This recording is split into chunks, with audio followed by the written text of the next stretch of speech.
Hello everyone, কি অবস্থা সবার? আজকে আমরা ইনসাফ মুভি ট্রেলার দেখব। So let's start the video. Okay, so এটা টাইগার মিডিয়ায় রিলিজ হয়েছে। ওকে,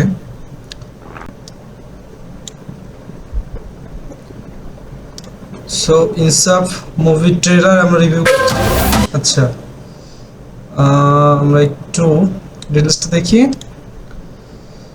আচ্ছা, প্রোডিউসার আবুল কালাম, ডিরেক্টর সঞ্জয় সমদ্দার। ওকে, কাস্টিং ও মাই গড, মোশাররফ করিম আছে, মোশাররফ করিম, মিশা সওদাগর, ফজলুর রহমান বাবু। ওকে, সো আমরা রিভিউটা দেখি। এই যে ঢাকা শহরে হঠাৎ করে এত অপরাধ বেড়ে গেছে, সবাই ভাবছে এক সময়ের ত্রাস ডন ইউসুফ হয়তো আবার ফিরে এসেছে। আরে এটা কি ছিল? হঠাৎ করে এত অপরাধ বেড়ে গেছে, সবাই ভাবছে এক সময়ের ত্রাস ডন ইউসুফ হয়তো আবার ফিরে এসেছে। আজব ক্যারেক্টার। শরীফুল রাজ জোস লোক। খুন করার পরও সে নাকি দুধ দিয়ে গোসল করে। ইউসুফ কিন্তু কোনো সাধারণ। ওয়াও, বেস্ট কমার্শিয়াল ফিল্ম,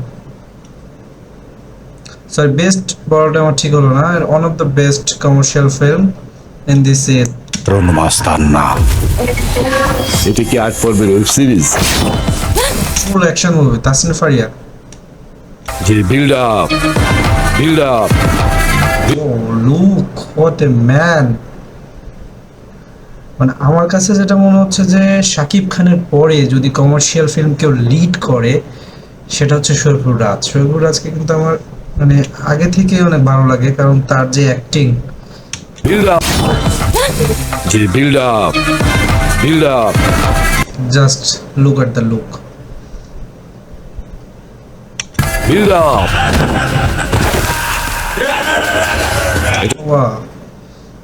এরকম একটা মুভি দেখছিলাম, এটা হচ্ছে আলু অর্জুন সম্ভবত এরকম ভাবে একটা মুভিতে একটা অ্যাকশন দেখছিলাম। সিনেমা বাংলাদেশে জন্মগ্রহণ করছে, ভালো কাজ করছে। এই সেমটা মনে হয় তুফানে দেখছিলাম, শাকিব খান এরকম একটা ইয়েতে ফায়ার করে, কিন্তু অসম্মানিত হয় নেই একটা মানুষ গান তো। স্যার, আমি কেস স্টোরি আছে ম্যান, স্টোরি আছে, দুর্দান্ত একটা স্ট্রং স্টোরি আছে। রিওপেন করতে চাই। এই দেশে শিল্পী হওয়া কি অপরাধ?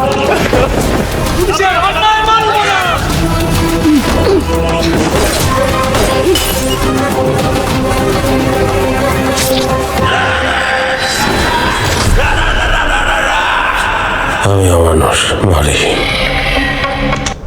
বস মোশাররফ করে বলে আমি সবগুলো নাটক দেখি, মোশাররফ করে হচ্ছে আমার বস। আমি অমানুষ মারি, মানুষ মরে না। আচ্ছা, এইখানে আমি একটা জিনিস বুঝতেছি না, এখানে আসলে ভিলেনটাকে না। মোশাররফ করিমের ডায়লগটা আমি মানুষ মারি না।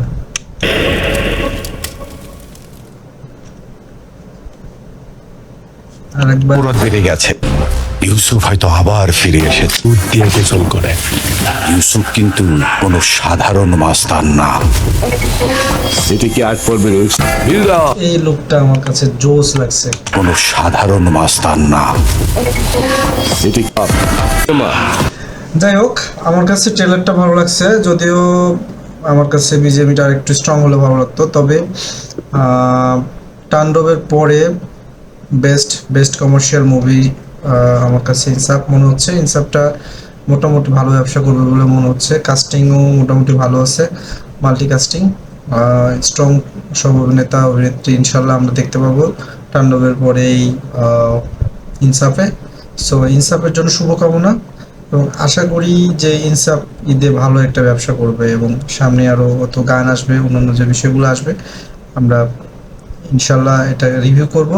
তবে ইনসাফের মেন যে পার্টটা হবে হাড্ডাহাড্ডি লড়াই, যেটা বোঝা যাচ্ছে সেটা হচ্ছে মোশাররফ করিম এবং শরীফুল রাজ, বেশ ভালো একটা হাড্ডাহাড্ডি লড়াই হবে। See you in the next video. Thank you.